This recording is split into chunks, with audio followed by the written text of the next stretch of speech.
1971 সালে 25শে মার্চ যখন হানাদার বাহিনী ঢাকায় আক্রমণ করে, তখন শহীদ রাষ্ট্রপতি জিয়াউর রহমান চট্টগ্রামের কালুরঘাট বেতার কেন্দ্রে গিয়ে স্বাধীনতার ঘোষণা দেন। বাংলার দামাল ছেলেরা, সেনাবাহিনী, পুলিশ, বিডিআর সহ সবাই মুক্তিযুদ্ধে ঝাঁপিয়ে পড়ে আমরা লক্ষ লক্ষ শহীদের রক্তের বিনিময়ে আমরা স্বাধীনতা পেলাম। মাননীয় স্পিকার, আপনি জানেন 1990 সালে যখন গণতন্ত্র হরণ করেছিল, গণতন্ত্র ছিল না, তখন দীর্ঘ 9টি বছর আন্দোলন সংগ্রাম করে গণতন্ত্রের মা, তিনবারের প্রধানমন্ত্রী দেশনেত্রী বেগম খালেদা জিয়া আপোষের নেতৃত্বের মধ্য দিয়ে এই বাংলাদেশে আবার গণতন্ত্র প্রতিষ্ঠা হয়েছে। মাননীয় স্পিকার, সেই 90-এর আন্দোলনে আপনি জানেন আজকে 71, 24, 90 একটা গণঅভ্যুত্থান হয়েছে, ছাত্র গণঅভ্যুত্থান, এবং 24-এ গণঅভ্যুত্থান হয়েছে। আর 71-এর সাথে আমাদের 90 এবং 24-এর তুলনা হয় না। এটা তুলনা করা কোনোভাবেই ঠিক হবে না।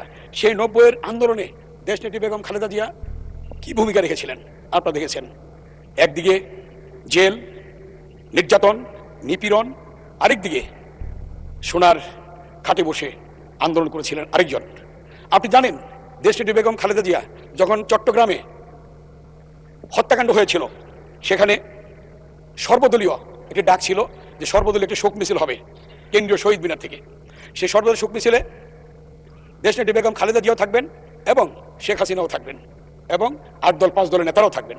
সেখানে দেখা গেল শহীদ মিনারে গিয়ে হাজির হলেন দেশনেত্রী বেগম খালেদা জিয়া, কিন্তু আরেকজন নেত্রী আসলেন না। কেন আসলেন না সেটার আর জবাব আমরা পাইনি।